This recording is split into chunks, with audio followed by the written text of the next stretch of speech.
Welcome dear student and Jai Swaminarayan.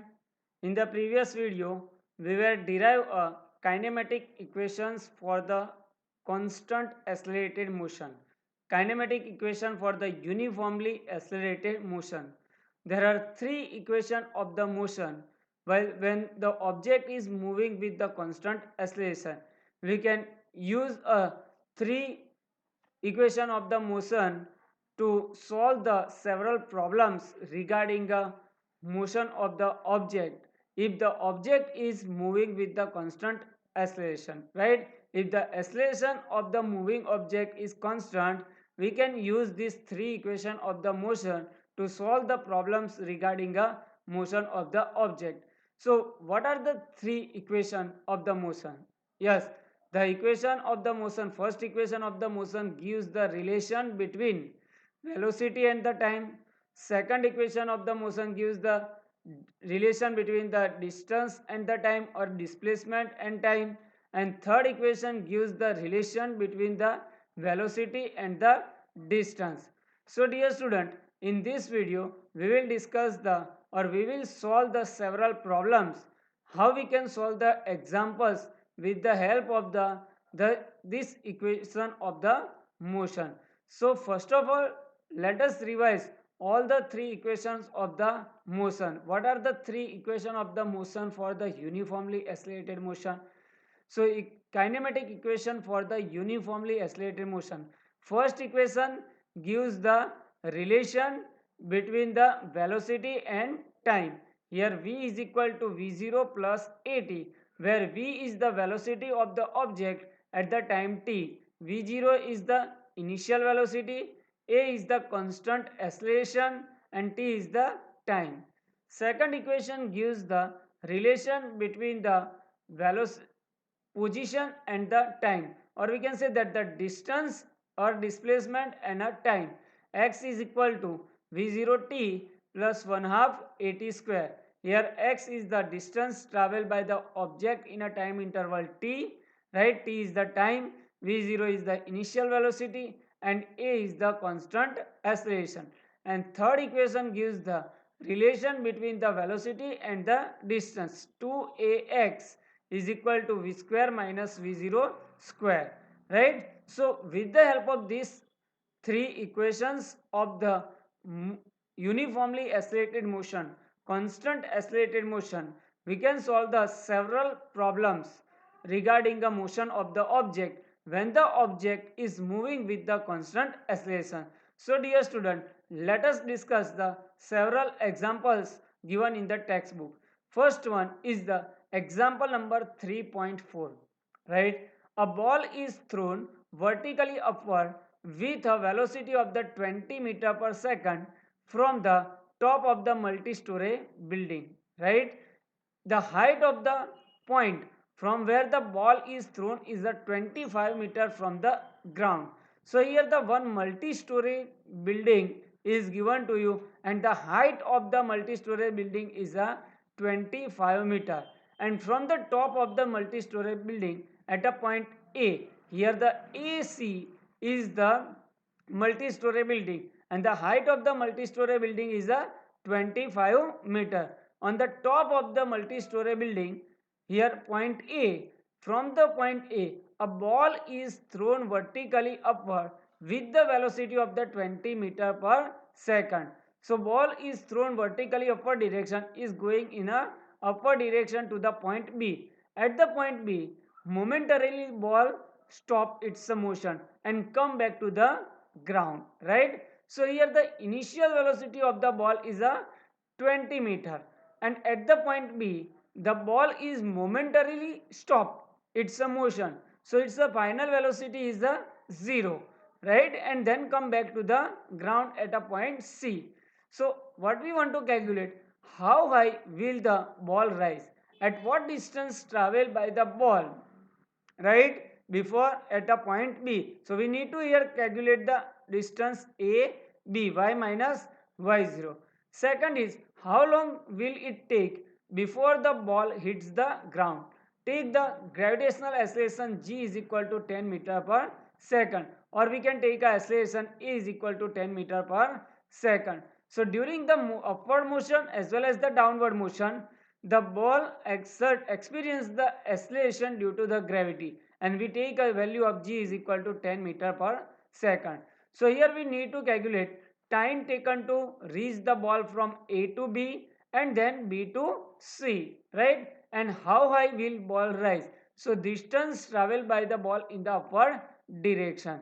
So dear student, first of all, for the upward motion, ball moves from the A to B in the upward direction. So for the upward motion A to B, here the initial velocity of the ball v0 is at 20 meter per second, because the ball is thrown with the velocity of the 20 meter per second, and at the point B the ball is momentarily stopped its motion. So the final velocity of the ball v is equal to 0. We take a acceleration is equal to minus 10 meter per second square, and time t is equal to tm, so t1. So we need to calculate the time taken to reach the ball at a point B and the distance traveled by the ball during this time interval, right? So according to the first kinematic equation of the motion gives the relation between the velocity and time, v is equal to v0 plus at. So first kinematic equation of the motion v is equal to v0 plus at. Here the final velocity v is equal to 0. Initial velocity v0 is equal to 20 meter per second. A is we take a minus 10. Why we take a minus? For the upward motion we take a acceleration negative, because here the velocity of the ball is decreases with the time. So we take a acceleration a is equal to minus 10 meter per second and time t1. So from this equation, if you calculate the t1, time taken to reach to the ball at a maximum height b is a 2 second. What maximum height achieved by the ball? We can calculate with the help of the distance time relation. So distance traveled by the ball is x is equal to v0t plus 1 half at square, right? So if you put the value x is equal to v0 is a 20, time we get a 2 second, 20 multiplied by 2 minus 1 half, a we take a minus 10, we take a minus in the uh, above the equation, right, in front of the equation. So minus 10 into time t is equal to 2 square. So if you calculate this, we get the distance traveled by the ball during this time 2 second is a 20 meter, or we can say that the maximum height achieved by the ball is a 20 meter. So here first we get the distance this 20 meter, right? The ball travel a distance 20 meter in a upward direction in a time t is equal to 2 seconds. So answer of the first question, how high will the ball rise? Ball, the maximum distance traveled by the ball in the upward direction is a 20 meter. Understand, dear student? Now what we want to calculate? We want to calculate the time taken to reach ball, how long it will take before the ball hits the ground, time taken to reach the ground. So now in the downward direction, for the downward motion b to c, we need to calculate the time taken to reach from the point b to the point c, right? So here the at the point b the velocity of the ball is 0, right? So we take the initial velocity v0 is equal to 0 meter per second. Distance traveled by the ball, here 25 meter, and this distance we get a 20 meter. So the distance x is equal to 25 plus 20, we get a 45 meter. Acceleration a, we take a 10 meter per second square, and we need to calculate the time. So here the distance is given, initial velocity is given, and acceleration we take a 10 meter per second. So from the distance time relation, we can easily calculate the time taken to reach the ball from B to C, or time taken to reach the ball at the ground. X is equal to V0t plus 1 half at square. Here distance x we take a 45 meter. 45 is equal to V0 is a 0 into T2, that is a 0. 1 half a we take a 10. Here we take a 10 plus acceleration plus, because as the ball is moving in the downward direction, the velocity of the ball is continuously increases. So we take a acceleration a positive, a is equal to 10 and t2 square. So from this equation, if you calculate the t2, we get the t2 is equal to 3 second. So during this a to b, the ball travel a distance of the 20 meter in a 2 second, and from b to c it will take a 3 second to reach at the ground. So the total time taken by the ball before it hits the ground, t1 plus t2 is equal to 2 second plus 3 second, we get a 5 second. So dear student, understand this example. Now example number 3.5, it is a one type of the theory, right? Example number 3.5, free fall. Discuss the motion of the object under the free fall. Neglect the air resistance of the air during the motion of the free fall we neglect. So dear student, what do you mean by the free fall? You know that when we throw in the object in the upper direction, it moves in the upward direction up to the some height, and after that it go in the downward direction towards the earth. Why this happen?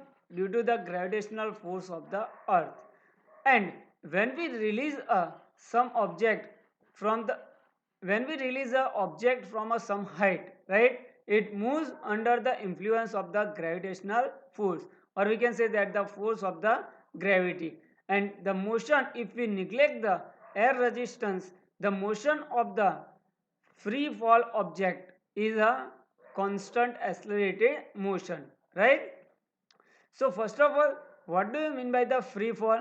An object released near the surface of the earth is accelerated downward under the influence of the force of the gravity. So when we release an object from the some height from the surface of the earth, it is moving under the influence of the gravitational force, under the influence of the force of gravity in the downward direction. So here the magnitude of the acceleration due to gravity is represented by g, right? So magnitude, the object is moving with the acceleration due to the gravity, and the acceleration due to gravity is represented by a g. So if the air resistance is neglected, the object is said to be a free fall. So when the object is released from the some height, it moves under the influence of the force of gravity, and with a acceleration is equal to acceleration due to gravity g. And in this case, if we neglect the air resistance of the air, the object is said to be a free fall, right? Now what is the acceleration due to gravity? We can take the acceleration due to gravity near to the surface of the earth is a constant 9.8 meter per second, right? If the height of the object through which the object falls is small compared to the earth radius, g can be taken to be constant and is equal to 9.8 meter per second square. Sometimes it will take as a 10 meter per second square. So if the height of the object is too small compared to the radius of the earth, or we can say that the near to the surface of the earth, we consider the acceleration due to gravity g is a constant, and its value is a 9.8 meter per second square. So dear student, here small g is the acceleration due to gravitation, and small g acceleration due to gravity is constant in near to the surface of the earth. So we can say that the free fall is the motion with the constant acceleration, right? Here the acceleration is constant 9.8 meter per second. So free fall is the motion with the uniform acceleration, or we can say that the constant acceleration, and we can use the equation, kinematic equation for the uniformly accelerated motion. So when we release the some object from the height, its initial velocity v0 is a 0, and the object is moving with the constant acceleration a is equal to minus g minus 9.8, right? So for the upward motion we take g is equal to minus 9.8, and for the downward motion we take a g is a plus, right? So here we can modify our kinematic equation for the uniform accelerated motion by replacing E is equal to minus g or minus 9.8 and initial velocity v0 is equal to 0. So what is the first kinematic equation of the motion? What is the first kinematic equation of the motion? It is a v is equal to v0 plus gt. So here we take a v0 is equal to 0 and E is equal to minus g. So we get the first kinematic equation for the uniformly accelerated motion. V is equal to 0 minus gt. We get a minus 9.8 t, or we can simply write v is equal to minus g into t, right? Second distance. So here the distance traveled by the object in the y direction. So we take a distance in the direction of the y. So x is replaced by a y. So y is equal to v0 t plus 1 half at square. v0 is 0. So y is equal to 0 minus 1 half gt square. And v square minus v0 square is equal to 2ax. So v0 square is equal to 0. So we get a v square is equal to minus 2gy. So dear student, understand what is free fall and what are the equation of motion for the object under the free fall motion. Now here the free fall, during the free fall, when the object is freely fall from the some height, the variation in the acceleration, velocity and distance with the time is shown in this figure. So here we can say that when the object is released from the some height, the object is moving with the constant acceleration, and in the downward direction we take a acceleration negative. So acceleration is constant. So we plot a graph of the acceleration versus time for the free fall is a constant straight line parallel to the time axis. Here the acceleration a is a constant minus 9.8 meter per second. So in the downward direction we take an acceleration negative, and in the upward direction we take a acceleration positive, right? So the acceleration time graph for the free fall motion is like on the y-axis we take a acceleration and on the x-axis we take a time, and acceleration is constant minus 9.8 meter per second square. Similarly, velocity time graph for the free fall motion, as the object is freely falling from the some height, the velocity of the object is continuously increases with the time, but in the downward direction we take a velocity negative. So on the velocity time graph we take a velocity on the y-axis and time on the x-axis. The velocity time graph is a straight line linear, right? Because here the velocity of the object is continuously increases with the time. And the distance time graph, so for the free fall motion the distance time relation is y is equal to 1 half gt square. The distance is related to the time as a t square. Y is proportional to t square. So it's a graph is a non-linear like this curvature hyperbola graph, right? So all the three graphs, acceleration time graph, velocity time graph and the distance time graph for the object under the freely fall from the some height. Now dear student, example number 3.6. Example 3.6, Galileo's law of odd numbers. Galileo giving a law for the freely fall object and the Galileo's law for the odd number. What is the law?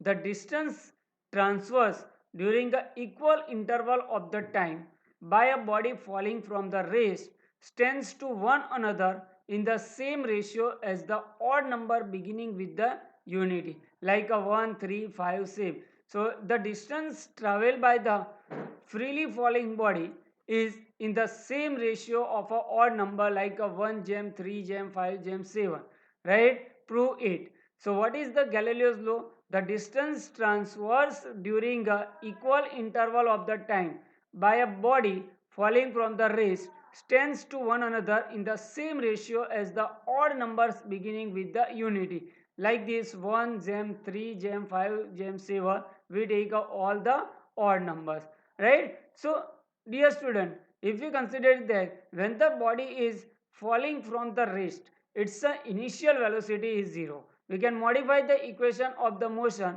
y is equal to minus 1 by 2 gt square, where y is the distance traveled by the object, y is equal to minus 1 by gt square. Now look at this table. At the time t equal to 0, the distance y is equal to 0. Y in terms of the y0 is also a 0. Distance travel by the transverse in a successive interval we cannot define by at the time t equal to 0. But let us consider at the time t is equal to t, right? Distance traveled by the object minus 1 by 2 gt square. Take this is a y0, right? So y0 and the distance traveled by the successive time interval. First time interval 0 to t second is a y0. We take a ratio of the distance y0 to y0. We get a 1, right? So here second, so 2t at the time 2t between these two interval we get a, if you place this instead of this 2t, so we get the 4 minus 4 1 half gt square is equal to 4 into y0. So what is the distance traveled by? So in a first time interval the distance traveled by the object is a y0, but in a second time interval, in a time interval 0 to 2t, the total distance traveled by the object is a 4y0. But distance traveled by the object in a time between the time interval t and 2t is a 4y0 minus y0, that is a 3y0. So we get the ratio 3. Similarly, at the time interval 3t, right, we get the y is equal to minus 9 1 half gt square. So the distance in the terms of the y 0 is the 9y0, but the distance traveled by the object in a third instant of the time between a 2t and 3t, we get a 9y0 minus 4y0, we get a 5y0. So similarly you can calculate that the ratio of the distance transferred by each interval of the time is a ratio of the odd number starting with the unity 1 3 5 3. So we find that the distances are in the sample ratio, right? 1 3 5 7 9 11 as shown in the last column. So in the first interval 0 to t, the distance traveled by the object is a y0. In the second interval t to 2t, the distance traveled by the object is a 3y0.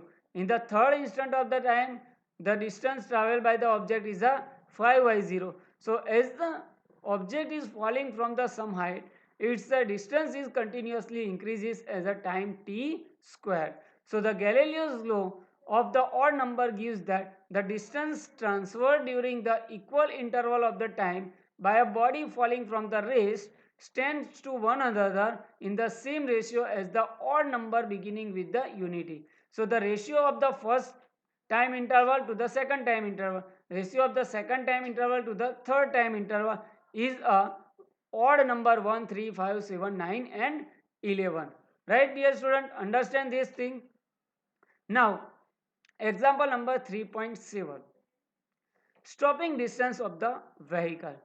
So first of all, what do you mean by the stopping distance? When the vehicles are moving with some constant speed and suddenly if we see some person or some animals are crossing the road and we need to apply a brake, right? After applying a brake, the vehicle travel some distance before it will stop, and this distance is called the stopping distance. So what do you mean by the stopping distance?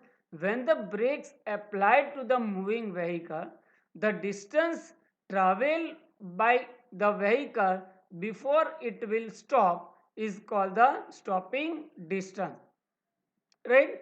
Stopping distance is an important factor for the road safety and that depends on initial velocity v0 and the braking capacity, or we can say that the deceleration a, right? Deceleration produced in the vehicle.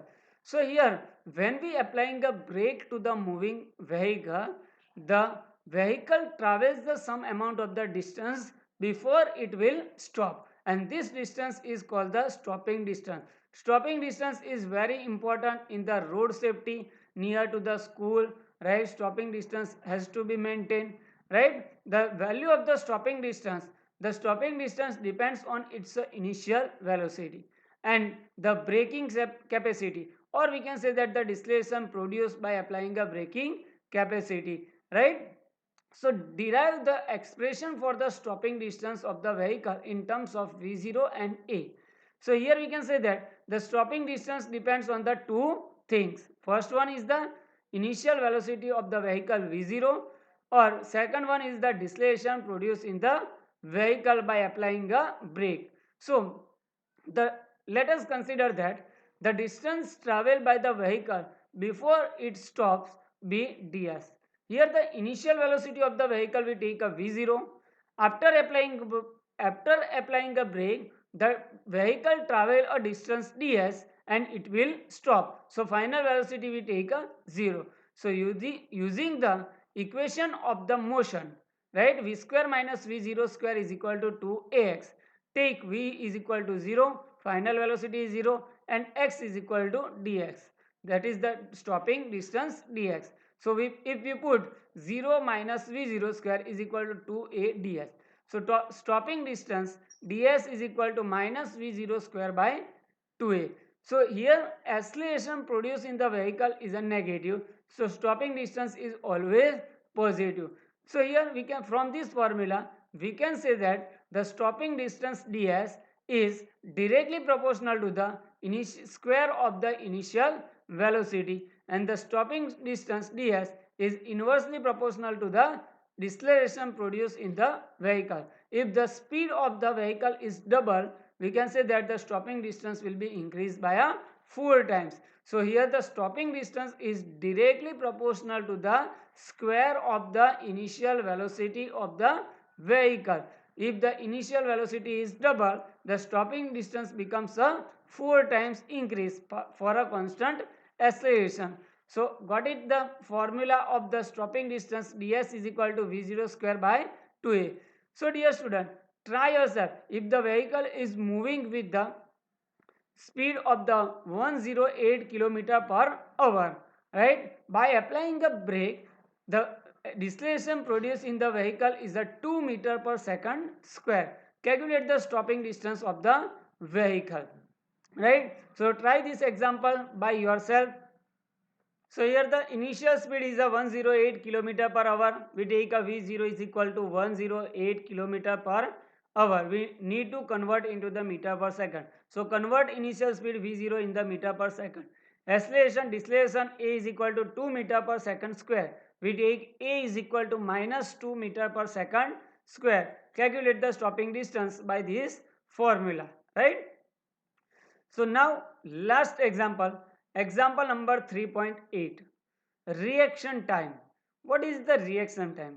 When a situation demands our immediately action, it takes the some time before we really respond.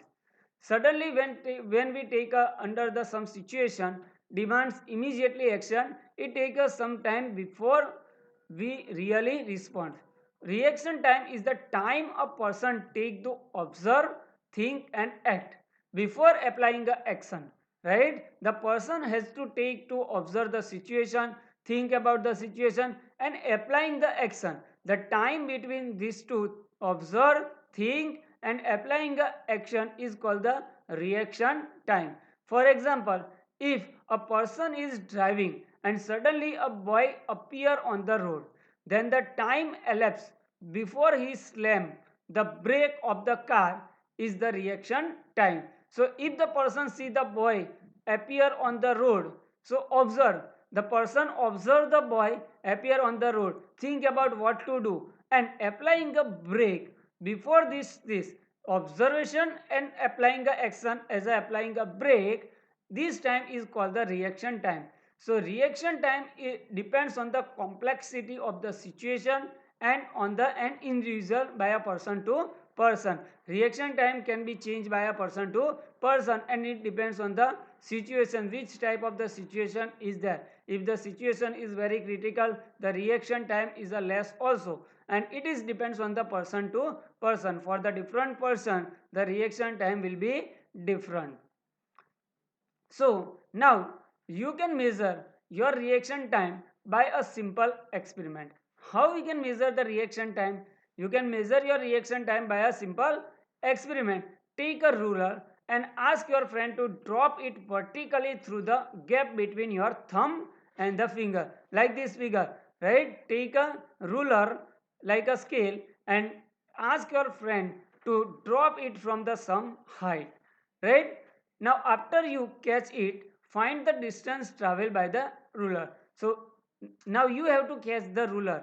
Your friend will drop the ruler from the some height and you have to catch this ruler. So after you catch this ruler, find the distance travel, distance d travel by the ruler, right? So what amount of the distance traveled by the ruler you can easily calculate with the help of the ruler or a scale. In a particular case, d was the distance found at 21 centimeter. Suppose you have found the 25 centimeter distance traveled by the ruler by the ruler was dropped by your friend and catch by you, right? So suppose this distance is at 21 centimeter. So how you can estimate your reaction time? So here the ruler drop under the free fall. Initial velocity v0 is equal to 0. Take a is equal to acceleration minus g 9.8, right? So you know the formula of the distance traveled, d is equal to 1 half gt square. Here t is the reaction time. So formula of the reaction time TR is equal to under root of 2d divided by g.